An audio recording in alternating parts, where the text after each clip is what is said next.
Here he comes. Don't move yet. He's coming up. I'll wave him through. Go around again. Go around again. Go. Am I in the shot? No, you're not in the shot. Oh, you want to start it up? Yes, we should start it up. Yeah, we do it. No, we'll just do the river. I've got good bike footage. Got good bike. Okay, so we'll just... Two lots of it. Got that big neutral light.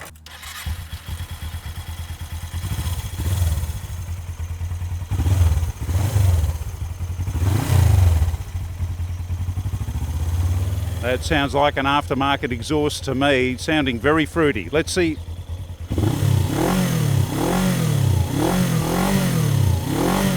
That is a very sporty machine you've got here. It sounds fantastic, Bowan.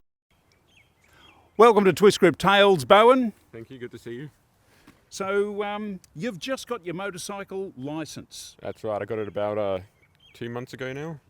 So this is a learner's permit you're on at the moment? That's right, so it's a bit restricted. I have some limitations. Can't split through traffic. I have to wear a yellow vest so everyone sees me. Very fashionable, very becoming, very high vis. That's right. Never mind, the indignity will go, but it's very safe and flashy. It is. Yeah, and I'm glad I can be seen. Get some good practice in there. That's right. So how long have you had your learner's permit? How long have you been riding the motorbike for on the road? About 7-8 weeks now, going along nicely. 7 or 8 weeks. And my first motorcycle, Bowan, you had to feed it straw and oats. Was it a horse? It was a horse, that's right. It was before motorbikes were invented. But look, what a wonderful invention it is. So what is it that you've bought here as your first bike? It's a Suzuki GS500. So that's a twin-cylinder, parallel twin, yes. And what's it like? Why did you choose this bike? Well, I was actually looking more towards the Honda. I trained on a Honda CB125 when I was doing my motorbike course, so I was looking for something familiar. Nothing too bulky, nothing too heavy. So I went looking around, found this bike for a good price. Second hand, had about 28,000, 29,000 kilometers on it.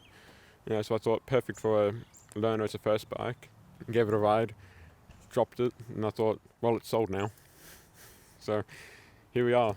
So getting your license, that requires, what, a 2-day course? That's right. It's kind of teaching you the basics, how to steer, how to roll it before you even turn on the engine, how to use the brakes, how to change gears, and then they actually teach you how to turn it on. They get you going in laps and such, and by the end of it you're going around the block, trying it out, going up to 3rd, 4th gear, having a bit of fun, and trying out the emergency stops. That's a bit daunting, but thankfully I passed. Unfortunately some people didn't. Oh, well, it's the sort of thing, though, that anyone, whether they've got any skills on a bicycle or a motorbike, can go and do the course, and they take you right through everything, it sounds, from slow riding to changing gears and that sort of thing, and, as you say, changing direction and emergency stopping. That's right. So if you haven't rode a bike before, it's a great way to get introduced. They took it quite nicely as from beginners to getting ready to ride on the road. So I was really happy with the training I had, and riding on a bicycle has really helped, because without that it would have been a lot more daunting. Yeah, I'm happy I've gone for this. So these are a pretty... A friend of mine's got one of these, and they seem to be the sort of bike that just keeps on going and going. You don't have to do much to it. Have you had to do any servicing, adjust a chain or anything like that yet? Not yet. I probably should get it serviced though, and just get an idea as to the maintenance that's required for it. In fact, actually, I've got some chain lead in my bag somewhere, waiting to do the chain lead for this and adjust the chain. It's a pain in the butt trying to do the chain lube by yourself, I can assure you. What you need is an uncle or a cousin or something like that to help you out and just get it up on the side stand. Has it got a centre? Yeah, it's got a centre stand, so that's good. I tried it in my own driveway just earlier today, trying to get it on the stand, but I wanted to lift the front wheel up and not the back, and I think it's because I was angled up. So I figure I'm better to do it now with you. We'll try a bit out. There's a few things that you've left to learn. Gosh, only 6 or 7 weeks on the road. I can't even remember when that was a case for me. But anyway, that's great. So what a good-looking bike it is. It's got 30,000 kilometres on the clock. And you riding this to work? You're riding it every day? Every day to work, yeah. This is my work attire. All right. So now, have any interesting experiences happened to you so far? I was riding down to Phillip Island actually. That was a good day out. And on my way back, someone decided to cut me off. And that was a good learning experience. Thankfully, I didn't crash or fall off the bike, but my mum gave them a good yelling at. That's what mums are for, yes. And have you had any brushes with insects or anything like that? Yeah, I was pulling out of work just the other week, and I don't know if it was a bee. I think it was a European wasp actually, because there's a lot at my work.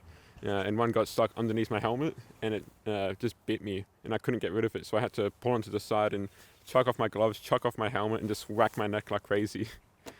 I was lucky I was at work and not on the road. That is one of the worst possible things that you can have. It's really distracting, to say the least, when you're riding, especially if you're new on a bike. But Absolutely, it was quite frightening. I couldn't really focus on the road that much. I'm glad I could pull over as fast as I could.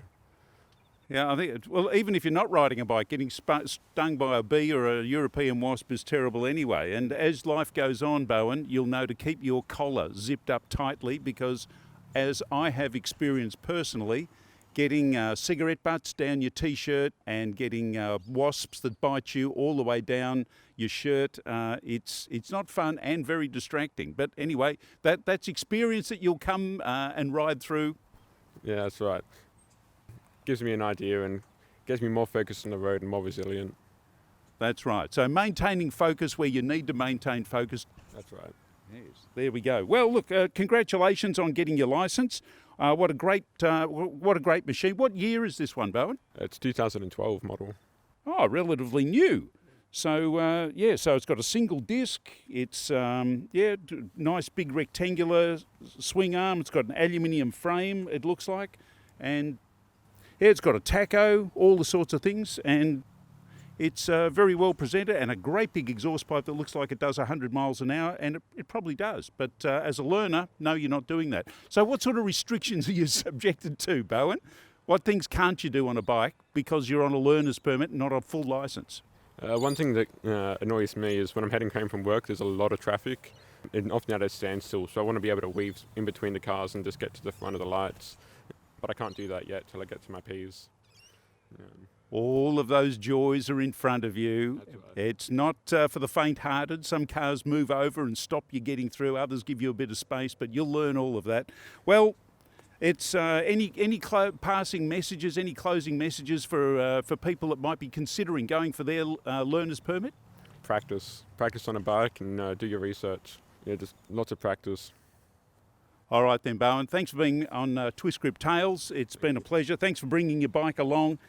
Great bike, and you've got a very colourful looking helmet here as well, and brand new riding kit. Fantastic, bright and sparkling, and fancy waterproof gloves and everything like that. All the kit you need. So if you've got some comments for Bowan to help him be a better rider from your experience, don't forget to comment. Give him all the encouragement you can, and like, subscribe, and thanks for watching Twist Grip Tales. We'll bring you some more stuff later on, and maybe we'll see how Bowan goes when he gets his licence in full. Good on you. Thanks, Bowan. Good to see you. That sounds like an aftermarket exhaust to me, sounding very fruity.